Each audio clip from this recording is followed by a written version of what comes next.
بسم اللہ الرحمن الرحیم۔ اللہ کے پاک نام سے شروع جو بڑا مہربان نہایت رحم والا ہے۔ حضرت امام علی علیہ السلام کا ارشاد مبارک ہے کہ جو شخص دنیا طلب کرتا ہے دنیا اس کے ہاتھ سے نکل جاتی ہے، اور جو اس کی طلب چھوڑ دیتا ہے پھر دنیا اس کی طلب میں دوڑتی اور چکر لگاتی ہے۔ جو شخص دنیا کی حقیقت معلوم کر لیتا ہے وہ اس سے بے رغبت ہو جاتا ہے۔ آپ نے فرمایا کہ جو کوئی اس دنیا سے منہ پھیرتا ہے یہ اس کے پاس خود بخود آ جاتی ہے۔ جو شخص دنیا میں حد سے بڑھ کر کوشش کرتا ہے وہ محتاج ہو کر مر جاتا ہے۔ آپ نے فرمایا کہ جو شخص دنیا کا عاشق ہو اور اس پر فریفتہ ہو جائے دنیا اس کو غموں سے بھر دیتی ہے۔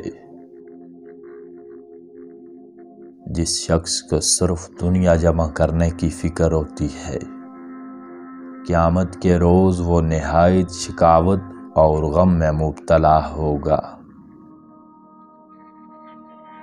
آپ نے فرمایا کہ دنیا مومن کے لیے قید خانہ ہے اور جنت اس کا ٹھکانہ ہے۔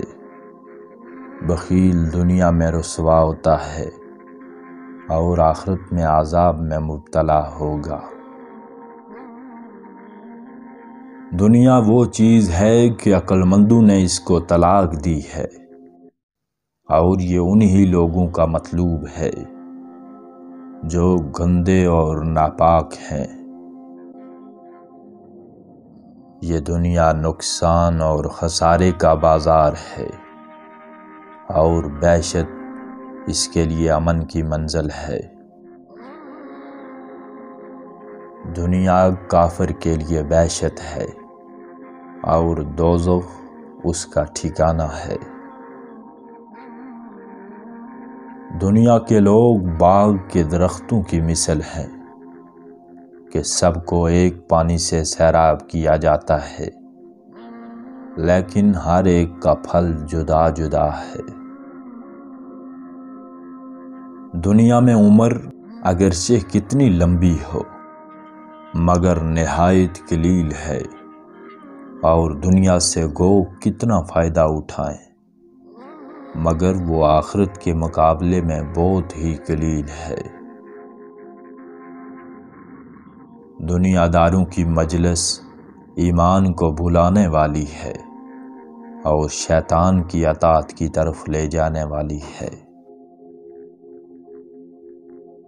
دنیا کی محبت اختیار کرنے سے بدبختوں کا انجام خراب ہوا اور ہوتا رہے گا۔